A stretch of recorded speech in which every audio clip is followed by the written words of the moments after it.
Hey guys, how are you all today? I hope you guys are all good. I'm here to review I want to review the US Open final and get over the implications to the GOAT debate and where we are now at this moment post US Open moving forward, considering the next Grand Slam um, is due to be the Australian Open, which is 4 months from now.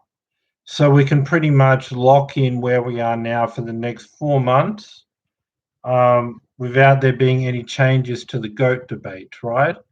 So first of all, let me just talk about the match, right? Um, the match, it was like quite a good match, and like 6-4, 6-4, 6-4, Medvedev wins it. This is my final video on the US Open coverage. I previewed the tournament, then went round by round, quarterfinal, semi-final, final. Now I'm reviewing mostly the final, but the whole tournament too. And I just felt like a big issue was Djokovic, like I said, he was on the harder side of the draw. He had Berrettini in the quarterfinals. Medvedev in the no, sorry, yeah, Berrettini in the quarterfinals, then Zverev in the semifinals, Medvedev in the final. So physically, it was always going to be hard, and like the Zverev Medvedev semifinal final was going to be hard. But then when you had 3.5 hours with Berrettini, even before that, it was going to be like very, very hard. But his best case would be to just win everything straight sets, be fresh, and then have two hard matches, semi-final, final. But then the Berrettini quarterfinal sort of ruined that one. But then he's pushed even further with the Zverev semi-final, and then he's got a final against Medvedev. The guy's 25 at his physical peak, fresh, had a lot of easy matches, right? And then you're in your mid 30s and you're coming off all these long matches physically, you got the pressure of winning like the fourth slam in a year. So, like I said, I saw this when I saw the draw before the tournament. I knew Zverev and Djokovic were going to have a tough five-setter, and whoever won that wasn't going to physically be able to do it against Medvedev in the long grinding rallies. So either way, you got a Medvedev win. That 50-50 match between Zverev and Djokovic went to Djokovic, but then wins the battle and loses the war because his best game is the long rally. So is Medvedev. But the problem is Medvedev is younger, fitter, and fresher to do it than he is, which means he can't really engage in the long rallies. So he's got to attack, shorten the point. He could in this match he couldn't really find a way to get past Medvedev's defense, right? He just hit it harder and harder and closer to the line, and then he just had to hit it too hard, too close to the line, too risky to try to shorten the point because he couldn't physically be in those rallies with Medvedev, right? And then I just felt like a lot of errors ensued. But like it would be hard for him to go 5 hours rallying with Medvedev if he was fresh because of the age. But then the age and the long matches really meant it was completely impossible now. So, like I said, he's just hitting it harder and harder, closer to the line, trying to end the point. Medvedev's just getting everything back, which is just ruining it all for him. Medvedev's the worst kind of player to play because he'll force you to rally, he'll run everything down, and he'll say, I want to battle. But you don't physically have it to battle. He's not going to give you any errors. Even when you hit good shots to try to finish the point, he'll get it back and run everything down. So between the no errors and just the speed and the defense and getting back all your serves to cut down your 3 points off serve too, physically there's no other way. You got to be able to be in those long rallies and do it for hours. Djokovic just couldn't. But what he tried to do was hit the ball harder and harder closer to the line.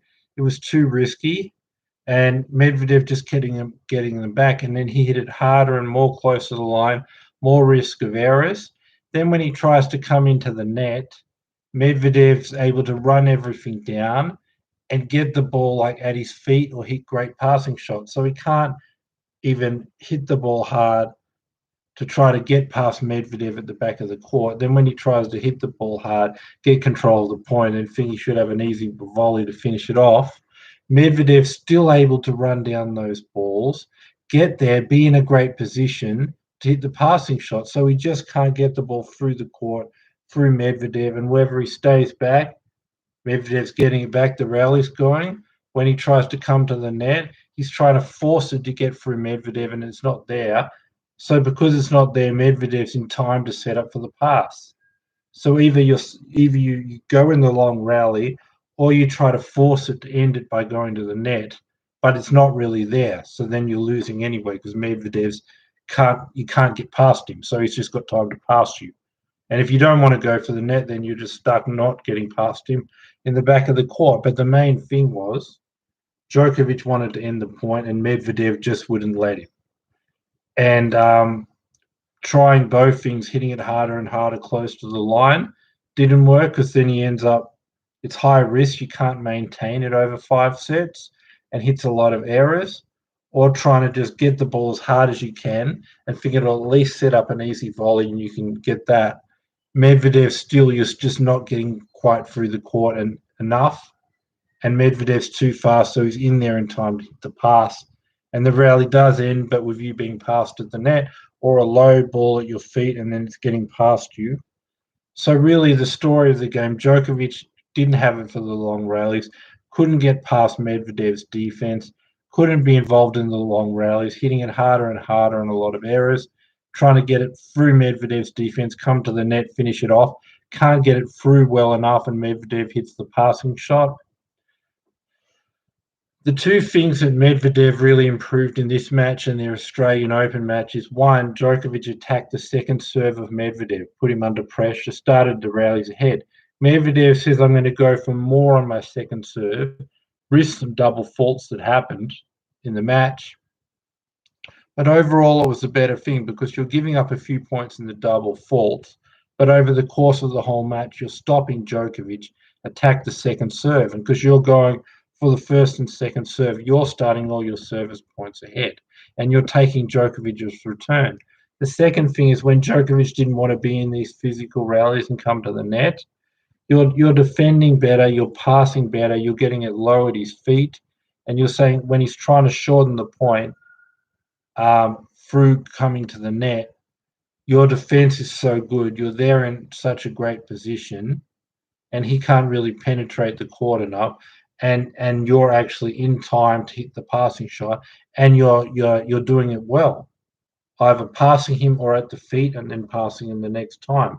So even when he hits a great approach and comes to the net, you're still able to respond to that great approach to hit it well enough that you're not giving him the easy volley, you're giving him a passing shot or at the feet. So between that and going for the second serve more, where Djokovic can't attack your second serve and start the rally ahead.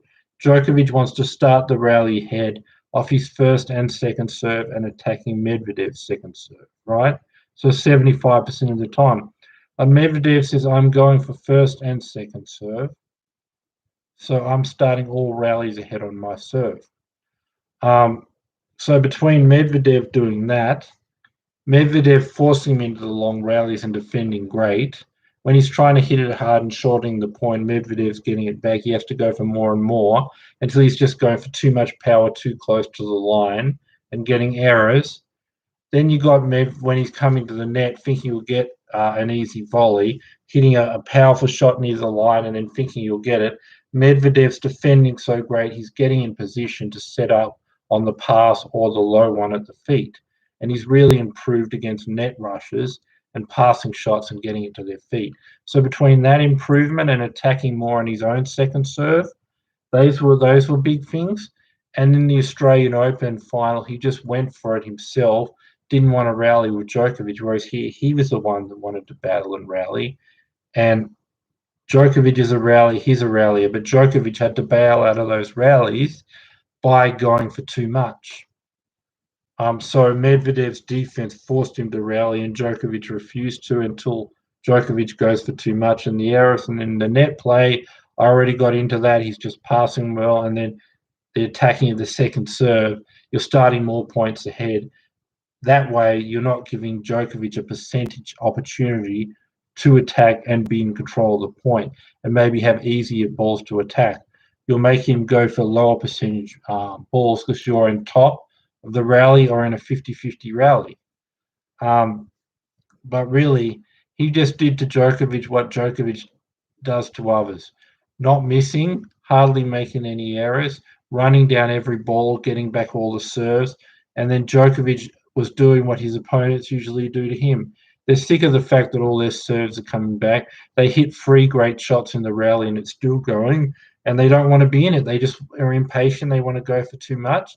In Djokovic's case, it was due to fatigue, and Medvedev brought that upon him. Medvedev is an enhanced version of Djokovic, I would say, by the not missing an amazing defense. So basically, in the rallies, like Djokovic when he was younger, but then a better serve. So he's getting more. He's able to out rally Djokovic, and Djokovic is the one who has to attack.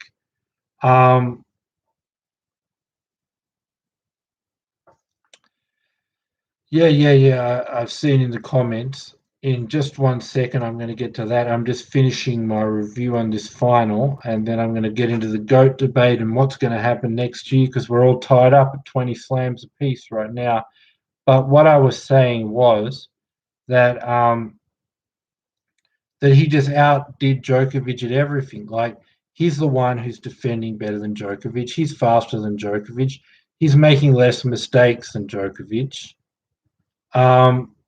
And it's just very, very difficult. And then Djokovic is the one who has to go for too much and bail out with errors and hit it too hard and get sick of all his serves getting back and all of his shots in the rally getting back, right? Because he's being more consistent than Djokovic, beating him in his own game, defending better, being faster, and returning more serves. So forcing Djokovic to bail out of the rally by coming to the net or going for too much and creating errors.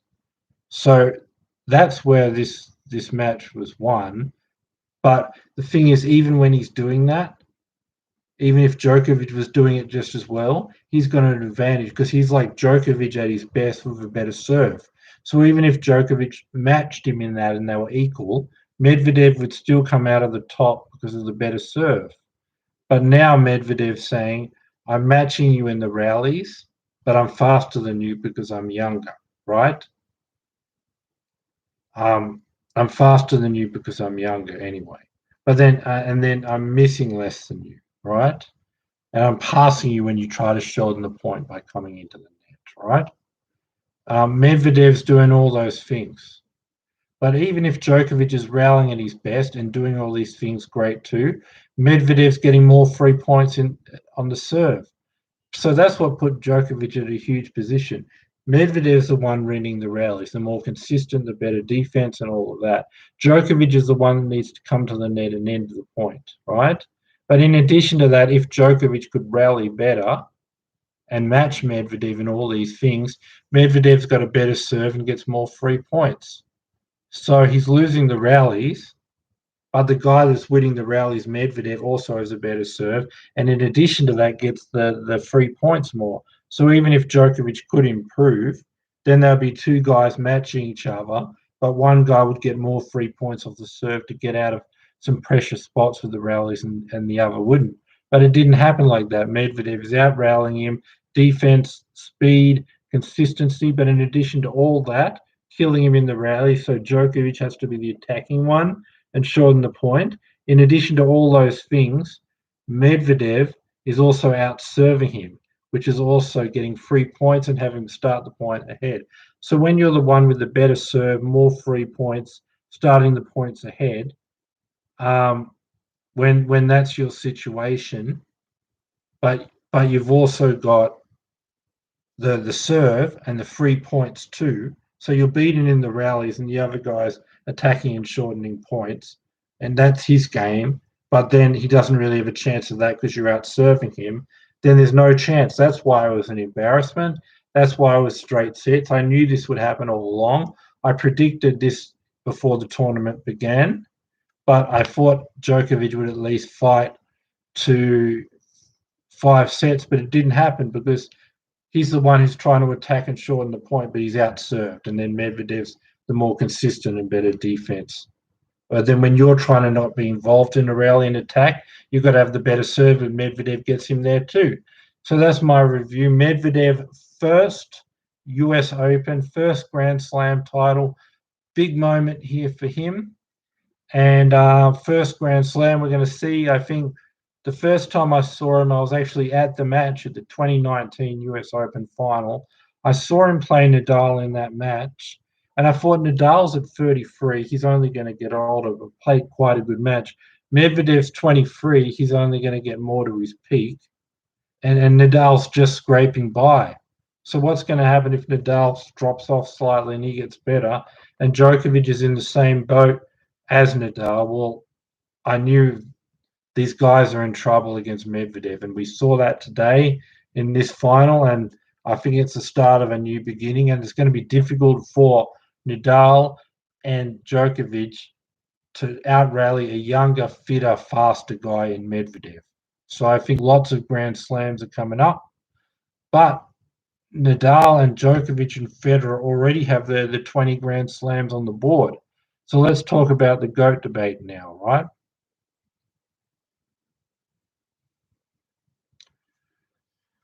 So yeah, let me just say that. So where do we stand now in the GOAT debate? 20 Grand Slams for Roger Federer, 20 Grand Slams for Novak Djokovic, 20 Grand Slams for Rafael Nadal, right? So if we were to look at this point, right, first you got to look like Federer is not likely to win a Grand Slam again. Nadal and Djokovic are. So that's where we are with that, right? Then even if like some, just so they got a career-ending injury, all three of them, they couldn't win again. How would you determine it right now? So if you can't get it from Grand Slams, the most important tournament, which you can't because they've all got 20, you got to go to the second most important, Masters 1000. And Novak Djokovic and Nadal, Rafael Nadal, have 36 Masters 1000 each. And then Federer has around 27, 28. So I think you have to go to Masters 1000 as a tiebreaker when Grand Slams are tied. And the fact that Novak Djokovic and Nadal are ahead, I think it already puts them as the top two, even if they're not going to win anymore. But again, we know Djokovic and Nadal will and Roger won't. But even now, I think they've already surpassed him due to we're going to the Masters 1000 as a tiebreaker. They're both ahead of him in the head-to-head. Nadal and Djokovic, it's only 2 matches in more than 50, but Nadal's won more than best of 5. And if Nadal wasn't injured at Roland Garros this year, the head-to-head would be tied there too. So that's what a fine line that is. So I'm saying we've come up with a tiebreaker because we're tied, and I've got Djokovic and Nadal at the top. So what about Nadal and Djokovic then? They're tied with Federer, but they've got the tiebreaker with the Masters 1000. And they're both likely to make sure this freeway tie of 20 slams won't stay because Federer won't win and they will. So how do we look at these two now, right? Like I said, we're trying to say Djokovic and Nadal. Djokovic has won 2 more best of 3 match, 2 more best of 3 set matches. Nadal's won more best of 5 set matches in head-to-head. Grand Slams 20-20. Masters 1000 36-36. The answer to all this is that they're tied. And what's going to happen in 2022?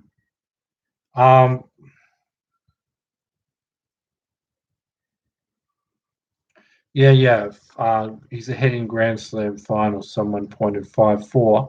So, but really, when you add all this, we're really tied. Like Djokovic has got the World Tour finals. Nadal's got the Olympics, right? So it's just so much on the line, and they're so equal. And I'm going to say they're equal right now. And this whole week's at number 1. Why does that matter? Because like you've won the same Grand Slams and Masters 1000. Why should your wins, Djokovic's wins, count more than Nadal's wins in the GOAT debate? Because some of the time that he was winning, others weren't getting any ranking points, so he got more weeks at number one. Grand Slams are the most important. That's a fact. We're tied. Masters 1000 are the second most important. That's a fact. We're tied. So there's no argument to say my 36 Masters 1000 and 20 Grand Slams are more valuable than yours. They're not. They're equally valuable. But like if you produce those results at the right time when others aren't doing well, you can get more weeks out of that in the ranking and the number one. But like I'm saying, if you're going to say weeks at number one, you've got to have some. Well, why did you get more weeks? What did you win more? It wasn't Grand Slams. It wasn't even Masters of 1000. So if you could say I did better in 250s and 500s, or I made all these Grand Slams and lost finals, so I deserve credit for that. I don't think you deserve credit for the best of all time for 250s, 500s, or losing finals in tournaments. So my point of it is that Nadal and Djokovic and Federer are tied, and then if we can't get a winner, we've got Djokovic and Nadal ahead in Masters of 1000, right? And it's a dead heat in every area between these two, right? So whoever's going to perform the best from now will be the GOAT. It's on the line. It's unlikely Roger's going to do it, but it's going to be who is the best from 2022 and possibly 2023 between Nadal and Djokovic. That person will be the GOAT. Because right now it's just line ball in every tournament, every Grand Slam, every Masters of 1000. It's all on the line. So that's the way that I see it. But then when I'm looking into the future, like considering that they're completely equal now and it's all on the line, what do I see? I see like most players, like after a physically long year, usually they have a down year. Like look at Nadal's best years where he won multiple majors 2008, 2010, 2013, 17, 19. Because they're never back to back years. Because when you have that year, you win a lot, like Djokovic this year. Physically, you're down the next year, but then you're down the next year and you're back and you're better the following year, right? So Djokovic to have a great year next year after all he's physically had this year, mentally and physically, it's going to be hard. But Nadal, if you look at it since 2019, had 6.5 months off in 2020 when they shut down the tour, came back, won the French, had a few tournaments, then another 2.5 months off, one tournament, the Australian Open, and then another 2 months off. Then he's back for the 2-month clay court season. Then it's basically 6.5 months again. So in the last two, he's basically had 2 years. He's hardly played. So he's going to be really fresh and really ready for a great year next year. Whereas Djokovic is going to be run down. It's kind of like if you're in a best of 5 set match, you sometimes see a guy's up 2 sets, the other guy comes back, makes it 5, and then the other guy pulls ahead because you've got so much energy to get even. And that's what Djokovic has done. He is equal, but he had to have a great year to be equal. Do you get what I'm saying? Because if he didn't have that great year,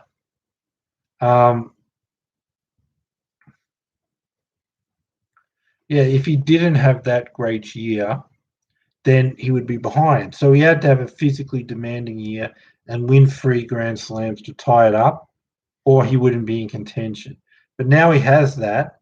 It doesn't mean he's going to stay ahead or be ahead.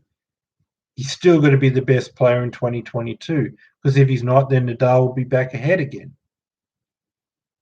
And then the thing is to try to be better in 2022, a guy who's been fresh and hardly played much in 2 years against you, a physically demanding year trying to do it again, it's a huge advantage. So they're tied, but one guy's going to be more fresh to move ahead with this tie, and the other's going to be more fresh.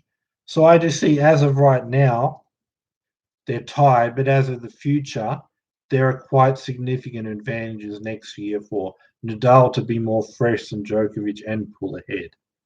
I would say there'd be pressure on Djokovic to win the Australian Open because then he's going back behind.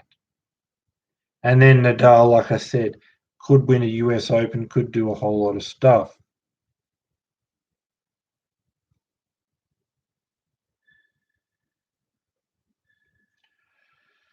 Yeah, so Nadal,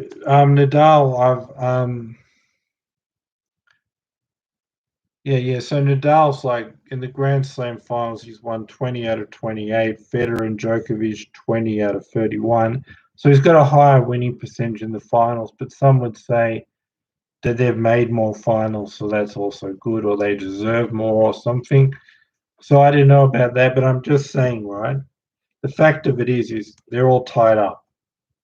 So everything's on the line.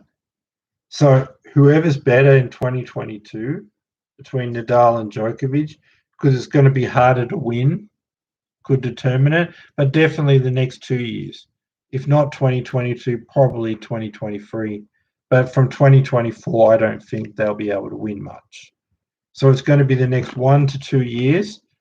Nadal and Djokovic starting those years on an equal basis, probably 2 years.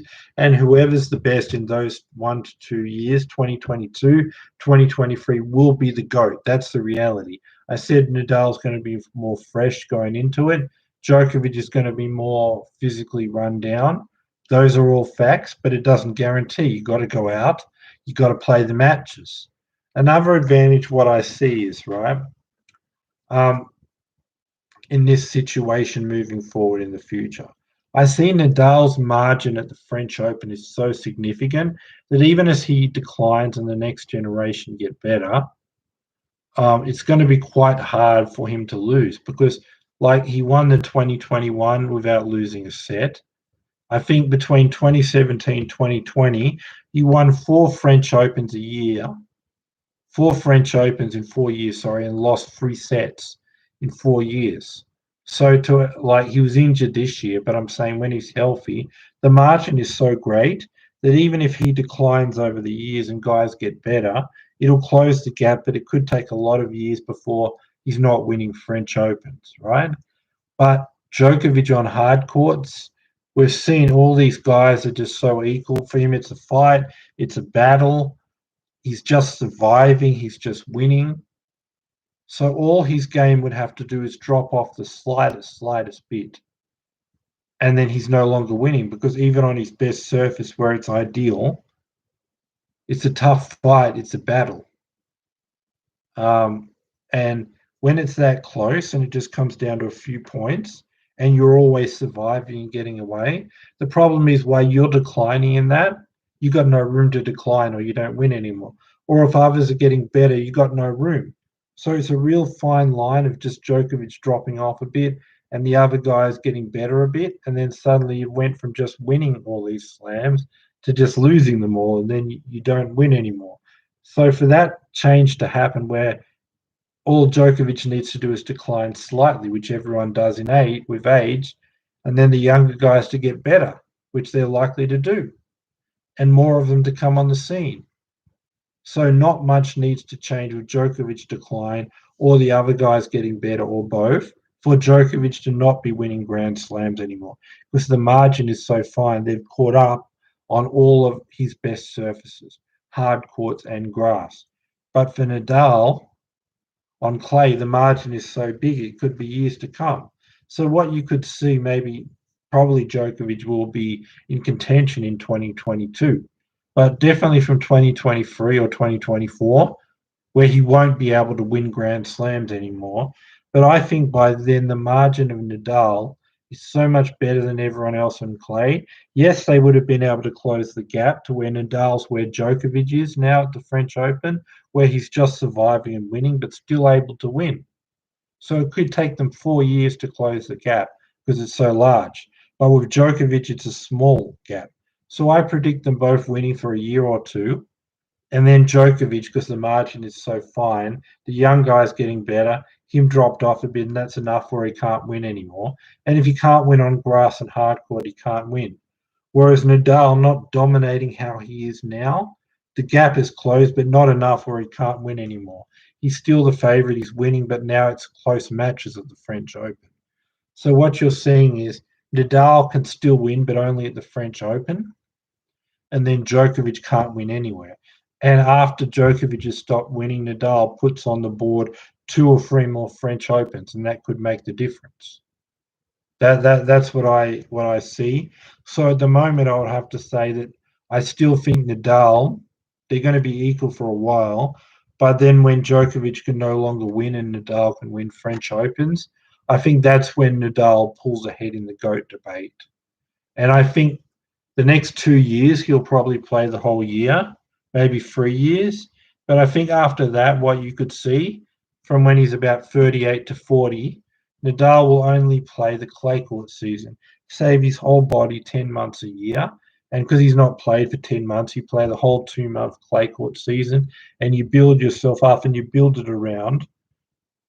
Physically, I can't play the whole year, but I can play for 2 months on clay and win. And then continue maybe when he's 38, 39, 40, just win French Opens like that. But I think that's what it's going to come down to. And Nadal's going to get this. And just for next year, all 4 slams, he's fresher. Djokovic has exhausted himself to tie it up at 2020, whereas Nadal's going into next year fresh. But then the long term, I just see there'll be a point where, because Djokovic is only just scraping through where he can't win anymore, but Nadal can win and he's declined also. But he's not dominating how he is, but the gap is too big and it takes too many years to close it. So Nadal goes 2 or 3 more years winning French Opens after Djokovic stops winning because the margin is so big and it's going to take longer to close. Whereas Djokovic is only just winning now, so all it takes is a slight change and he can't win slams. So that's why I see Nadal winning French Opens at least after Djokovic can't win slams and ending up with the most Grand Slams and probably Masters 1,000 because if in those years he can win those on clay like Monte Carlo or Rome. I'm not as sure about that, but I am with the Grand Slams. So right now I see it's a tie. Federer and Djokovic and Nadal are tied, and then a slight edge to Djokovic and Nadal on the Masters 1,000. And then an edge because they're likely to win more Grand Slams, Nadal and Djokovic, and finish ahead. And Federer is likely to stay at 20. But I see Nadal as it's a dead heat between Nadal and Djokovic. I see Nadal as a better prospect due to he'll be more fresh to pull ahead next year, where Djokovic is going to be physically run down and beaten up. So sorry about that. So to have a good year next year for Djokovic will be extremely difficult.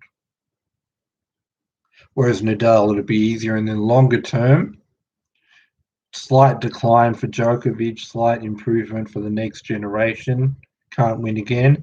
But the gap is too big. So Nadal continues winning Frenches and it takes a long time for him to decline and others to catch up.